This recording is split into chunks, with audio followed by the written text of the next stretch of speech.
saya Indri Sudriyati, Wali kelas 5 SDM Talaga, Kecamatan Pasir Jambu, pembimbing tantangan literasi jenjang SD 2024 Leksandas. Kali ini saya akan mempresentasikan hasil review dengan menggunakan teknik dongeng fabel. Di bulan April ini saya membaca buku yang berjudul Petualangan Si Mumu yang ditulis oleh Tita Rostita, diterbitkan oleh CV Sahabat yang berjumlah 122 halaman. Petualangan Si Mumu. Si Mumu adalah seekor anak ikan mujair yang bandel tapi cerdik. Ia sering tidak mempercayai nasihat emaknya. Seperti ketika ada orang sedang memancing di pinggir danau tempat tinggalnya, kata emaknya, manusia itu sedang menipu ikan dengan umpan sate cacing. Mumu tidak percaya pada ucapan emaknya. Tapi setelah diberitahu oleh Pak Tawes gurunya di danau, baru ia percaya. Suatu hari si Mumu terlibat masalah dengan si Olan, anak Pak Ular Sawah. Si Olan menipu teman-teman si Mumu. Katanya Pak Ular Sawah akan memberi ilmu cara mengeluarkan racun dari tubuh. Ternyata ia hanya menipu. Semua temannya ternyata dicaplok, dijadikan santan. Dengan kecerdikannya, si Mumu mengumpankan si Olan pada seekor bangau. Akibatnya, Pak Ular Sawah marah besar. Pada saat yang kritis, si Mumu menelan umpan kail. Ia terangkat ke darat dan dimulailah petualangannya dengan manusia. Si Mumu akhirnya mempunyai banyak pengalaman hidup berdekatan dengan manusia.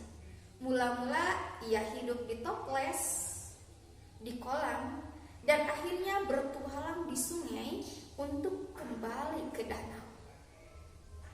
Ternyata di danau sedang ada keresahan. Pak Ular Sawah terus mengacau di sana. Hal itu menjadi kewajiban si Mumu untuk menghentikannya. Di sisi lain,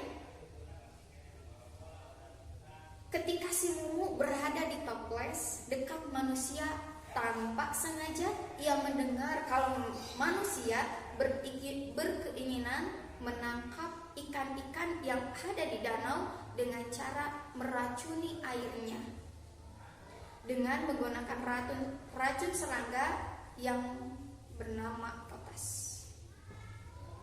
Dan kalau hal ini dibiarkan, maka tempat tinggal semua ikan akan musnah. Segera hal ini disampaikan kepada emaknya setibanya di danau.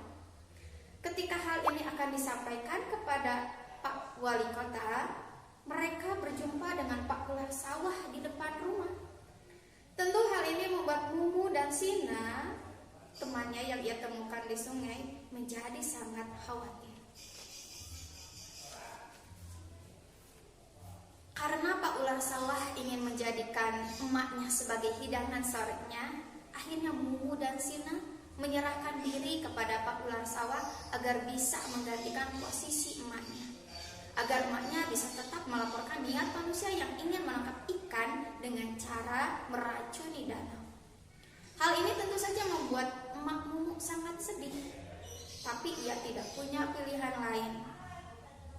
Ia memang mencintai anaknya, tapi ia lebih harus rela berkorban keselamatan seluruh penghuni danau. Ia harus segera pergi menghadap Pak Wali Kota. Ketika Pak Ular Sawah dan temannya Pak Loreng hendak mencaplok Mumu dan Sina, mereka mengajukan satu permintaan. Mereka ingin mati di pinggir danau, dan Pak Ular Sawah pun menyetujuinya. Lalu mereka pun pergi ke tepi danau. Ketika kedua ikan itu berdekatan, si Mumu membisikkan rencana pengorbanan keduanya. Mumu berkata kepada Sina, kalau mereka boleh mati, tetapi pengorbanan mereka jangan sampai sia-sia. Mereka berdua mati, tapi kedua ular yang kurang ajar juga harus mati. Hal ini dilakukannya dengan cara mencari manusia yang sedang memancing, lalu memakan umpan kail mereka, kemudian membiarkan kedua ular itu mencaplok mereka. Manusia menarik tubuh ikan ke atas, dan ular yang sedang mencaplok ikan pun ikut tertarik. Si Mumu merasakan mulutnya sakit sekali, dunia pun tampak menjadi gelap gulita. Maklum, tubuhnya perlahan-lahan masuk ke dalam mulut Pak Ular Sawah. Gigi ular itu pun sebagian ada yang menusuk tubuhnya. Rasa sakitnya semakin meningkat saat tubuhnya melayang. Kemudian tubuhnya terasa terbanting ke atas tanah. Tampaknya manusia yang memancing terkejut lalu membanting si ular ke tanah. Bantingan itu membuat si ular terlepas. Namun manusia tidak membiarkan ular itu selamat. Manusia langsung menghajar kepala ular dengan ujung joran. Si ular pun menemui ajalnya. Tubuhnya kemudian dilempar ke air. Bersamaan dengan itu, emak si Mumu sedang menghadap Pak Wali Kota. Laporan itu ditolak mentah-mentah. Sebab dulu si Mumu sudah membuat kesalahan besar. Akibat ulahnya, sekelompok ular sawah menyerangnya. Pak Wali Kota mengatakan, kalau tidak mungkin manusia akan meracuni danau yang luas.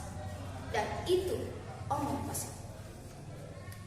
Emak si Mumu sedih bukan main. Pengorbanan anaknya benar-benar sia-sia. Keadaan tubuhnya tampak semakin payah. Tapi ketika ia ingin permisi, tiba-tiba seekor ikan yang ditugaskan mengintai memberikan laporannya. Ia melaporkan kalau Mumu menyediakan dirinya dimakan oleh ular sehingga emaknya bisa menghadap Pak Wali Kota. Kemudian Mumu pergi ke pinggir danau bersama temannya Sina. Di belakangnya kedua ekor ular itu mengikutinya, dan yang benar-benar menakjubkan, ular itu mencaplok si Mumu dan si Sina, sedangkan kedua ikan itu sudah mencaplok umpan kail. Akibatnya kedua ikan itu berikut ularnya terangkat ke atas. Dalam waktu sekejap, berita mengenai kepahlawanan Mumu segera tersiar di sekitar danau. Tidak lama kemudian, seekor induk ikan gondok atau impun melaporkan, orang-orang yang hendak meracuni danau sudah tiba di sisi danau. Tapi orang-orang yang memancing mencegahnya. Mereka pun berdebat. Pada saat orang-orang itu mau bersilat lidah, tiba-tiba awan hitam berarah. Terdengar suara petir menyambar. Angin yang kemudian berhembus membawa butiran hujan. Hujan tiba-tiba turun dengan lebatnya, sehingga menggagalkan niat orang-orang yang ingin meracuni danau. Sementara itu, Pak Wali Kota memerintahkan Pak Gurame untuk mencari dedaunan berkhasiat obat untuk menyembuhkan si Mumu dan emak. Hidupmu anak kecil. That's all. Thanks for your attention. See you in the next video. Assalamualaikum warahmatullahi wabarakatuh. Salam.